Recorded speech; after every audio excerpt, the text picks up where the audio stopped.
శ్రీవారి ప్రసాదం లడ్డు వ్యవహారంలోపై టీడీపీ కూటమి కుట్ర ప్రశ్నలకు నిప్పులాంటి నిజాలు చెప్పాలనే ఉద్దేశంతోనే ఈ ప్రెస్ మీట్ ఏర్పాటు చేయడం జరిగింది. టీడీపీ కూటమి కుట్ర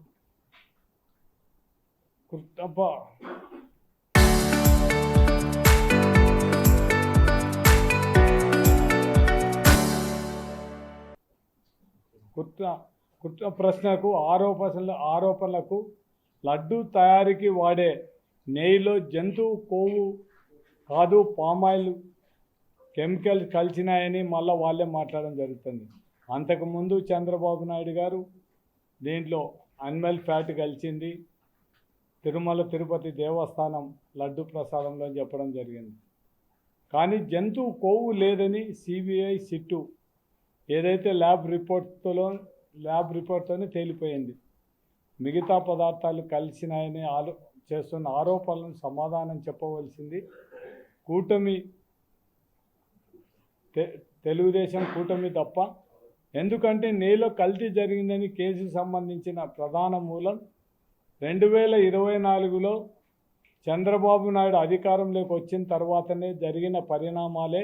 చంద్రబాబు హయాంలో సప్లై అయిన నెయ్యి ట్యాంకర్ నుంచి తీసుకునే శాంపిల్ పై చేసిన పరీక్షల చుట్టూనే ఈ కేసు నడుస్తుంది.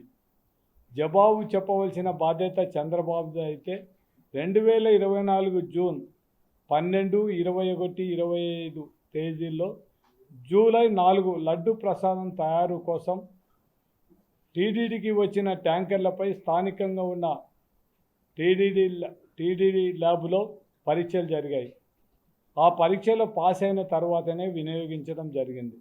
తర్వాత 2024 జూలై 6లో వచ్చిన 2 ట్యాంకర్లు, జూలై 12 వచ్చిన 2 ట్యాంకర్లు నెయ్యి పైన టీటీడీ స్థానిక ల్యాబ్లోనే పరీక్షలు నిర్వహించారు. నాణ్యత లేదని, నిర్దేశించిన పరిణామాలలో లేవని వాటికి టీటీడీ గోడౌన్ నుంచి తింపి వెనక్కి పంపడం జరిగింది. ఆ మేరకు సంబంధించిన కంపెనీలకు కూడా మెయిల్ పెట్టడం జరిగింది. కానీ తిప్పిన ట్యాంకులు జూలై 27, 2024 తెల్లారుజామున శ్రీకాళహస్తి రాఘవేంద్ర స్టోన్ క్రషర్ వద్ద వైష్ణవి డైరీకి 2 కిలోమీటర్ల దూరంలో పార్కు చేసి మళ్ళీ వాటిని తిరిగి టీటీడీకి దొడ్డిదారిన పంపడం జరిగింది. అంటే ఈ కేసు మూలమైన కల్తీ జరిగింది. ఆరోపణలు నెయ్యి ట్యాంకర్లు వచ్చింది చంద్రబాబు హయాంలోనేది. టీటీడీ ల్యాబ్ పరీక్షలో ఫెయిల్ కావడంతో వాటిని తిప్పి వెనక్కి పంపడం జరిగింది.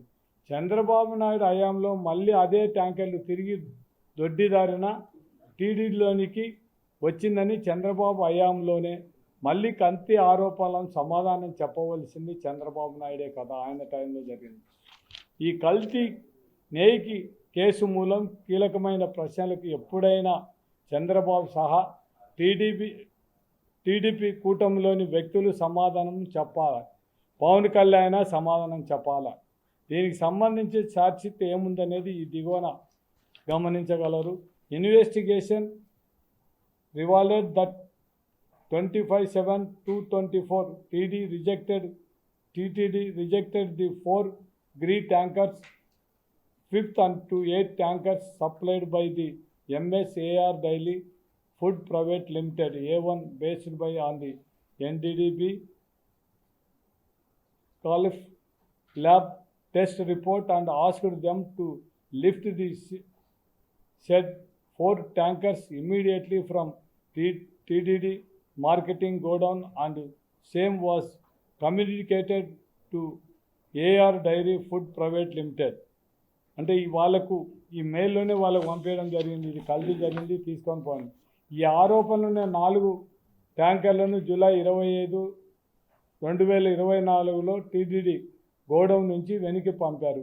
మే 5న 2025లో దాఖలు చేసిన మొదటి ఛార్జ్షీట్లో సిబిఐ సిట్ స్పష్టంగా చెప్పడం జరిగింది.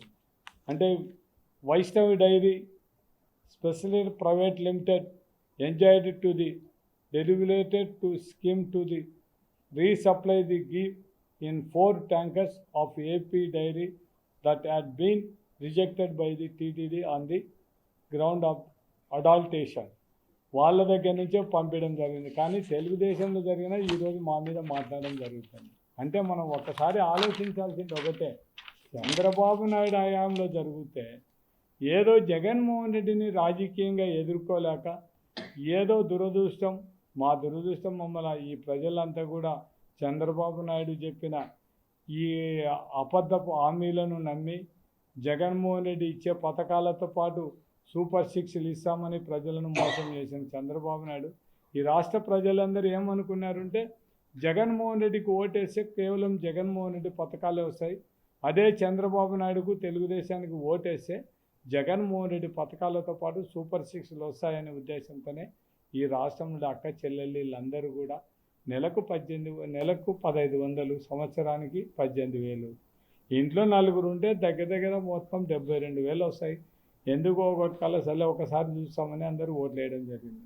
దాంతోపాటు ఏదో మందు బాబులంతా ఏదో మేమేదో అన్యాయం చేసినాం, వాళ్ళని ఏదో క్వాలిటీ మంది ఇవ్వలేదని వాళ్ళు ఫీల్ అయిపోయి మొత్తం అంతా కూడా చంద్రబాబు నాయుడు వస్తానే మాకు మొత్తం క్వాలిటీ మంది ఇస్తాం, తక్కువ రేటుకి ఇస్తానంటే పాపం తాగే వాళ్ళందరూ ఏదో చంద్రబాబు నాయుడు ఏదో పాపం వాళ్ళ మీద దయ చూసి ఇస్తున్నాడు అనే పరిస్థితి. వాళ్ళు కూడా లాస్ట్కి పరిస్థితి చూసి ఇప్పుడు వాళ్ళకు కూడా మొత్తం అన్ని రేట్లు పెంచేసి మందును వాళ్ళకు కూడా చేయడం జరిగింది. అంటే ఏ ముఖ్యమంత్రి అయినా మనం చూడండి, నేను ఆ డెవలప్మెంట్ చేస్తా ఈ డెవలప్మెంట్ చేస్తాను ముఖ్యమంత్రి చూసాను, కానీ నాణ్యమైన మందు ఇస్తాను, బాగా తాగండి, బాగా మీ ఇంట్లో మీ పిల్లలను బాగా సతాయించని చెప్పిన ముఖ్యమంత్రి మన చంద్రబాబు నాయుడు గారినే చూస్తాను. ఇంకా ఈ తెలుగుదేశం ప్రభుత్వంలో ఒక తిరుమల తిరుపతి దేవస్థానం కాదు, నిన్న శ్రీశైలంలో జరిగిన శివభక్తుల మీద లాఠీ చార్జ్ అయితేనే ఇవన్నీ కూడా ఒకసారి చంద్రబాబు నాయుడు గారు తెలుగుదేశం నాయకులు కూడా ఒకటే తెలుసుకోవాల్సింది, రాజకీయాల కోసం దేవుని వాడుకుంటే మాత్రం ఒకవేళ మీరేదో మాట్లాడేటప్పుడు ఏదో ఒకవేళ మా మీద ఒక 2 నెలలో 3 నెలలో 4 నెలలో మా మీద మాట్లాడచ్చు, కానీ దేవుడు అనేవాడు నిజాలు తేల్చేంత వరకు ఎటువంటి పరిస్థితుల్లో వదిలిపెట్టాడు. అది చంద్రబాబు నాయుడు కూడా తెలుసుకోవాల్సిన అవసరం ఉంది. తిరుమల తిరుపతి దేవస్థానంలో ఇప్పుడు కూడా లడ్డు విషయంలో మాత్రం ఇంత జరిగినా కూడా సిబిఐ రిపోర్ట్ ఇచ్చినా ఇంకొకరు అందరు రిపోర్ట్లు ఇచ్చినా కూడా ఇంకా ఈ విధంగా ఇంత దిగజారి తెలుగుదేశం నాయకులు మాట్లాడుతుంటే మాత్రం ఖచ్చితంగా వాళ్లకు దేవుడు ఖచ్చితంగా శిక్షించాలనేది మాత్రం మనం దేవుని కూడా కోరకాలి. ఇట్లా దేవుని రాజకీయాలు వాడుకుండే రాజకీయ నాయకులు మాత్రం దేవుడు క్షమించకూడదని మాత్రం ఖచ్చితంగా కోరకాలి. లేనిపోని అబద్ధాలు, ఒక ఎంతో పవిత్రమైన తిరుమల తిరుపతి దేవస్థానం ప్రపంచంలోనే ఒక పవిత్రమైన దేవస్థానం. అందరూ కూడా హిందువులు అందరూ వచ్చేవాళ్ళు. హిందువుల మనోభావాలను దెబ్బతీసే విధంగా ఈ విధంగా మాట్లాడడం అనేది చాలా తప్పు. లాస్ట్ మొన్నటి వరకు జంతువు కొవ్వు కలిసింది, మళ్ళా యమగనూరు మీటింగ్లు వచ్చి ఒకటేసారి బాత్రూంలో కలిపే కెమికల్స్ వాడుతాను అంటే దేవుని అంటే ప్రసాదాన్ని ఇంత దిగజార్చే మాట్లాడిన చంద్రబాబు నాయుడు ఒక్కసారి ఈ రాష్ట్రంలో మొత్తం దేశంలోని హిందూ సోదరులారా ఒక్కసారి ఆలోచించండి. మనల్ని ఎంత హిందువులమై ఉండి మన దేవుని ప్రసాదాలు ఈ విధంగా కించపరిచే పరిస్థితులు ఉంటే విశ్వ హిందూ పరిషత్తులు అదేవిధంగా దేవుని కోసం మొత్తం ఎలక్షన్ల ముందర మాత్రం రామ మందిరం కట్టినామని చెప్పి ఊళ్ళకి అందరికి కూడా అత్యంతలు మేము అక్కడి నుంచి తెచ్చినామని ఎలక్షన్ల ముందు పంచిన రామభక్తులారా మీరందరూ ఏం చేస్తున్నారు? ఒక్కసారి తిరుమల తిరుపతి దేవస్థానం లడ్డుకి ఇంత అన్యాయం జరుగుతుంటే కేవలం ఎలక్షన్ల కోసమేనా ఈ స్టంటు? చూడండి ఒక్కసారి హిందువులారా, ఒక్కసారి మీరందరూ మేల్కోండి. ఇది ఒక్కసారి ఇట్లా జరుగుతుంటే మన హిందూ దేవుల మీద ఉండే మనం అంత భక్తి ఉండే మన తిరుమల తిరుపతి దేవస్థానాన్ని ఈ విధంగా దిగజార్చి మాట్లాడే వాళ్ళని మనం ఏం ఆలోచన చేసుకోవాలో మనం అందరూ కూడా ఆలోచన చేసుకోవాలని హిందూ సోదరులు అందరినీ కూడా కోరడం జరుగుతుంది. ఎప్పటికైనా విశ్వ హిందూ పరిషత్తులు బయటకు వచ్చి కనీసం ఈ దేవుని ఇప్పటికైనా కూడా ఈ లడ్డు ప్రసాదాన్ని గురించి ఎక్కడ మాట్లాడకుండా మీరు బలమైన కౌంటర్ ఇవ్వాలని కూడా వాళ్ళందరినీ కూడా కోరడం జరుగుతుంది. ఒకసారి తెలుగుదేశం నాయకులు కూడా తెలుసుకోవాల్సింది ఒకటే, మీరు లాస్ట్కు చంద్రబాబు నాయుడు తిరుమల తిరుపతి దేవస్థానం లడ్డును ఇంకా దాంతోపాటు శ్రీశైలం లడ్డు గురించి కూడా వ్యాఖ్యానం చేయడం జరిగింది. అంటే ఎందుకు అంత అంత వయస్సు ఉండి అంత అపారమైన అనుభవం ఉండేవారు ఎందుకు ఆయన ఇంత ఈ విధంగా మాట్లాడుతున్నాడో అర్థం కాని పరిస్థితిలో ఉండడం జరుగుతుంది. మొత్తం అతనికి మీరు శ్రీశైలం మాట్లాడితేనే శివభక్తులకు మీ మీద నిన్న లాఠీ చార్జ్ అంటే శ్రీశైలం శివుడు కూడా మీరు నన్ను గురించి నా ప్రసాదాన్ని గురించి అనవసరంగా మాట్లాడినట్టు మీకు కూడా ఇది ఒకటి శాంపిల్గా చూపిస్తానని చెప్పడం జరిగింది. కాబట్టి అంతకుముందు ఆల్ ఎగ్జిక్యూటివ్ ఆఫీసర్లు కూడా ఈ రాష్ట్రంలో ఉండే మాది ఎక్కడ కూడా కల్తీ జరగలేదని మొత్తం వాళ్ళు ఆల్రెడీ స్టేట్మెంట్ ఇవ్వడం జరిగింది. అటువంటిది వాళ్ళ మాట నమ్మాలా లేకుంటే చంద్రబాబు నాయుడు గారి మాట నమ్మాలా మనం ఒకసారి ఆలోచించాలి. అందుకే మనం అందరం కూడా మన దేవుణ్ణి మన హిందూ దేవుళ్ళని కొలిచే ప్రతి ఒక్కరు కూడా ఇటువంటి సంఘటనను మనం అందరం కూడా ఖచ్చితంగా ఖండించాల్సిన అవసరం ఉంది.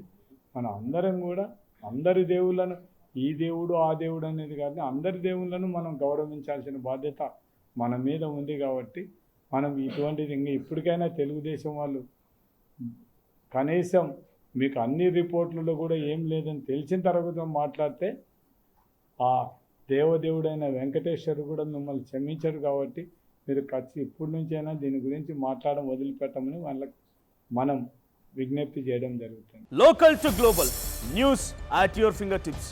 మీ చేతిలో ఒక ఆయుధం. Download Raw TV app. Media legend Ravi Prakash is back.